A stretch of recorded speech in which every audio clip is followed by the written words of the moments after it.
Hurricane Katrina was the 11th named storm and 5th hurricane of the 2005 Atlantic hurricane season. It was the costliest natural disaster, as well as one of the 5 deadliest hurricanes, in the history of the United States. The storm is currently ranked as the 3rd most intense United States landfalling tropical cyclone, behind only the 1935 Labor Day hurricane and Hurricane Camille in 1969. Overall, at least 1,245 people died in the hurricane and subsequent floods, making it the deadliest United States hurricane since the 1928 Okeechobee hurricane. Total property damage was estimated at $108 billion, roughly 4 times the damage wrought by Hurricane Andrew in 1992. Katrina originated over the Bahamas on August 23 from the interaction between a tropical wave and the remnants of Tropical Depression 10. Early the following day, the new depression intensified into Tropical Storm Katrina. The cyclone headed generally westward toward Florida and strengthened into a hurricane only 2 hours before making landfall Hallandale Beach and Aventura on August 25.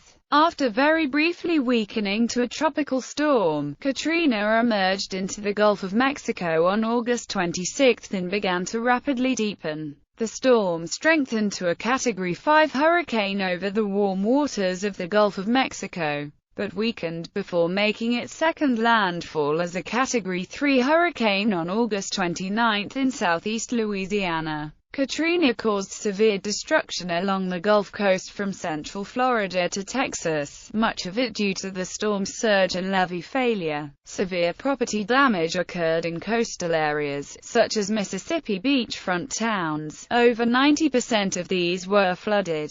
Boats and casino barges rammed buildings, pushing cars and houses inland. Water reached 6 to 12 miles from the beach. Over 50 breaches in New Orleans' hurricane surge protection are the cause of the majority of the death and destruction during Katrina on August 29, 2005. Eventually 80% of the city and large tracts of neighboring parishes became flooded, and the flood waters lingered for weeks. At least 1,400 died directly due to levee failure. All of the major studies concluded that the U.S. Army Corps of Engineers, the designers and builders of the levee system as mandated by the Flood Control Act of 1965, is responsible. This is mainly due to a decision to use shorter steel sheet pilings in an effort to save money. In January 2008, Judge Stanwood Duval, U.S. District Court, ruled that despite the Corps' role in the flooding,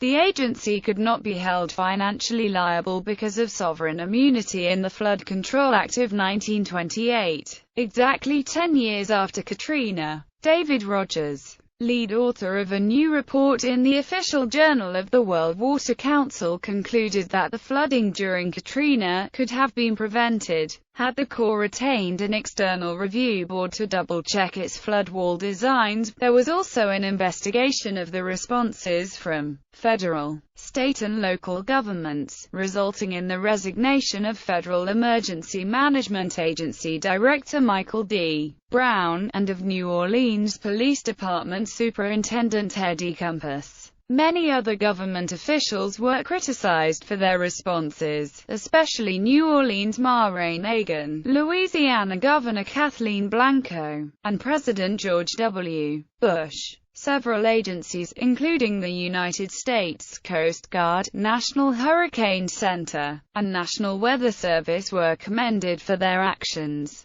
They provided accurate hurricane weather tracking forecasts with sufficient lead time. Meteorological history. Hurricane Katrina formed as Tropical Depression 12 over the southeastern Bahamas on August 23, 2005, as the result of an interaction of a tropical wave and the remains of Tropical Depression 10. It strengthened into Tropical Storm Katrina on the morning of August 24. The tropical storm moved towards Florida, and became a hurricane only 2 hours before making landfall between Hallandale Beach and Aventura on the morning of August 25.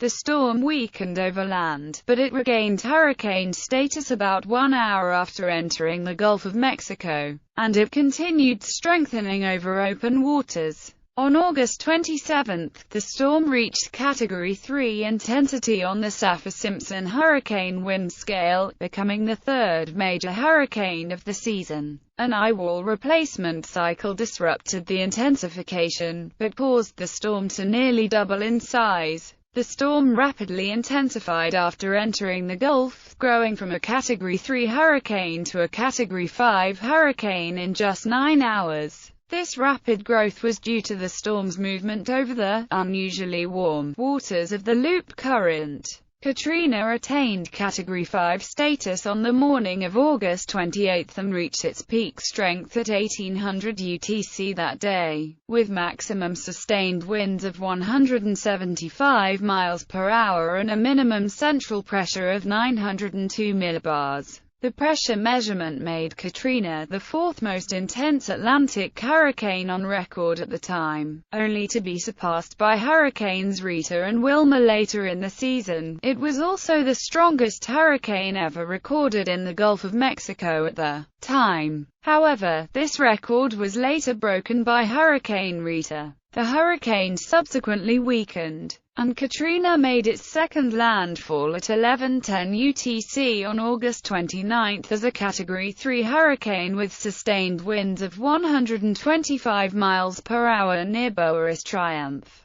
Louisiana. At landfall, hurricane force winds extended outward 120 miles from the center and the storm's central pressure was 920 millibars. After moving over southeastern Louisiana and Breton Sound, it made its third landfall near the Louisiana-Mississippi border with 120 miles per hour sustained winds, still at Category 3 intensity. Katrina maintained strength well into Mississippi, finally losing hurricane strength more than 150 miles inland near Meridian, Mississippi. It was downgraded to a tropical depression near Clarksville, Tennessee, but its remnants were last distinguishable in the eastern Great Lakes region on August 31, when it was absorbed by a frontal boundary. The resulting extratropical storm moved rapidly to the northeast and affected eastern Canada. Preparations. Federal government. The United States Coast Guard began pre-positioning resources in a ring around the expected impact zone and activated more than 400 reservists. On August 27, it moved its personnel out of the New Orleans region prior to the mandatory evacuation. Aircrews from the Aviation Training Center in Mobile staged rescue aircraft from Texas to Florida. All aircraft were returning towards the Gulf of Mexico by the afternoon of August 29. Aircrews, many of whom lost their homes during the hurricane, began a round-the-clock rescue effort in New Orleans and along the Mississippi and Alabama coastlines. President of the United States George W. Bush declared a state of emergency in selected regions of Louisiana, Alabama, and Mississippi on August 27.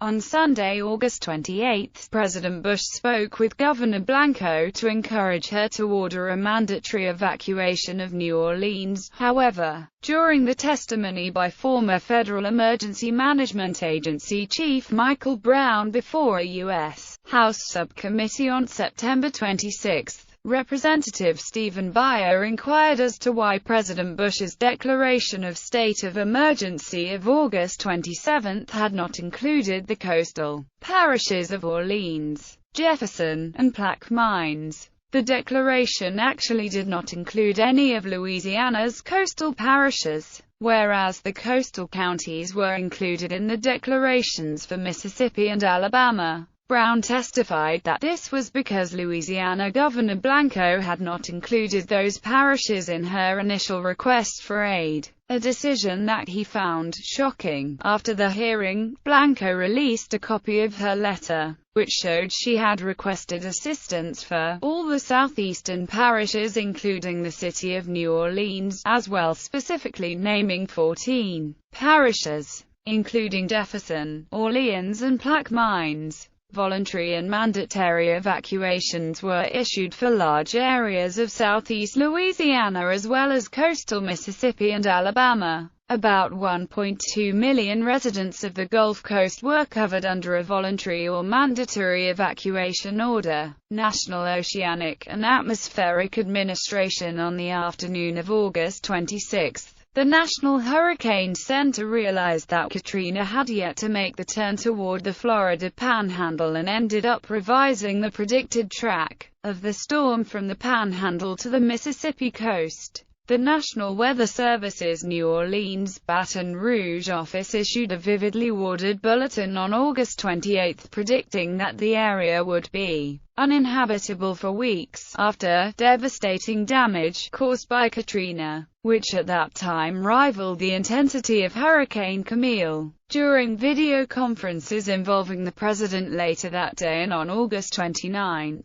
NHC Director Max Mayfield expressed concern that Katrina might push its storm surge over the city's levees and flood walls. In one conference, he stated, "I do not think anyone can tell you with confidence right now whether the levees will be topped or not, but that's obviously a very, very great concern." Additionally, the National Hurricane Center issued many tropical cyclone warnings and watches throughout the duration of Katrina. Florida and Gulf Coast. In Florida, Governor Jeb Bush declared a state of emergency on August 24 in advance of Hurricane Katrina's landfall. By the following day, Florida's Emergency Operations Center was activated in Tallahassee to monitor the progress of the hurricane. Before Katrina moved ashore, schools and businesses were closed in the Miami area. Cruise ships altered their paths due to seaports in southeastern Florida closing. Officials in Miami-Dade County advised residents in mobile homes or with special needs to evacuate. To the north in Broward County, residents east of the Intracoastal Waterway or in mobile homes were advised to leave their homes.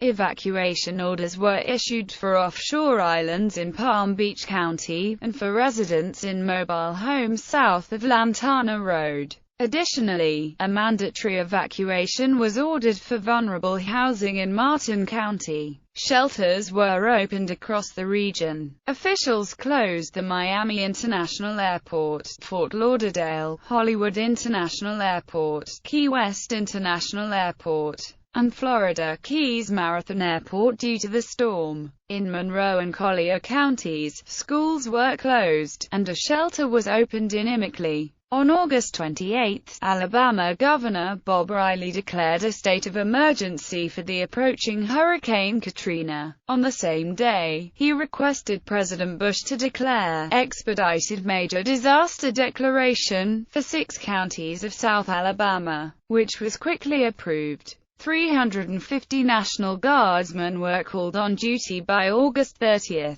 The state of Mississippi activated its National Guard on August 26 in preparation for the storm's landfall. Additionally, the state government activated its Emergency Operations Center the next day, and local governments began issuing evacuation orders. By 6 p.m. CDT on August 28, 11 counties and cities issued evacuation orders, a number which increased to 41 counties and 61 cities by the following morning. Moreover, 57 emergency shelters were established on coastal communities, with 31 additional shelters available to open if needed. By Sunday, August 28, most infrastructure along the Gulf Coast had been shut down, including all freight and Amtrak rail traffic into the evacuation areas as well as the Waterford Nuclear Generating Station. Louisiana. In Louisiana, the state's hurricane evacuation plan calls for local governments in areas along and near the coast to evacuate in 3 phases. Starting with the immediate coast 50 hours before the start of tropical storm force winds.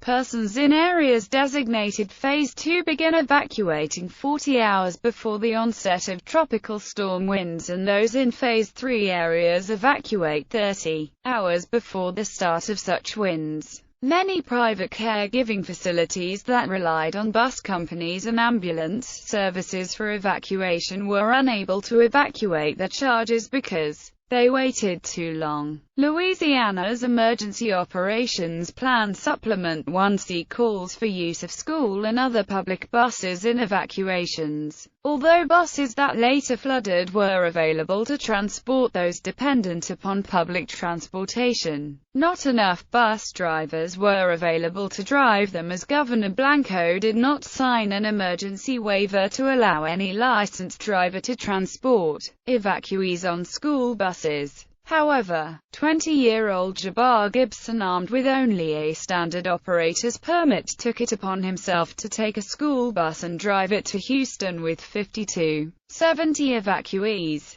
By August 26, the possibility of unprecedented cataclysm was already being considered. Many of the computer models had shifted the potential path of Katrina 150 miles westward from the Florida Panhandle, putting the city of New Orleans directly in the center of their track probabilities. The chances of a direct hit were forecast at 17%, with strike probability rising to 29% by August 28.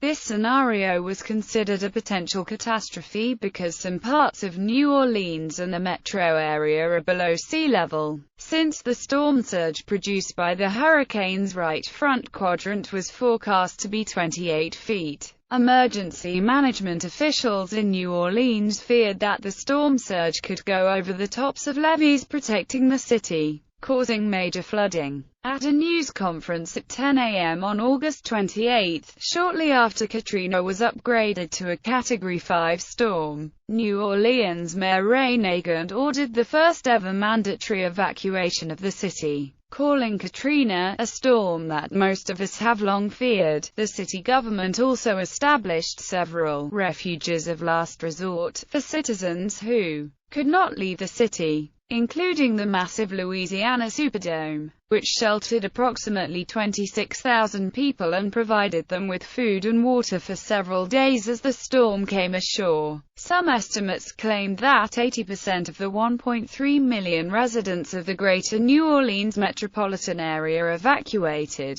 leaving behind substantially fewer people than remained in the city during the Hurricane Ivan evacuation.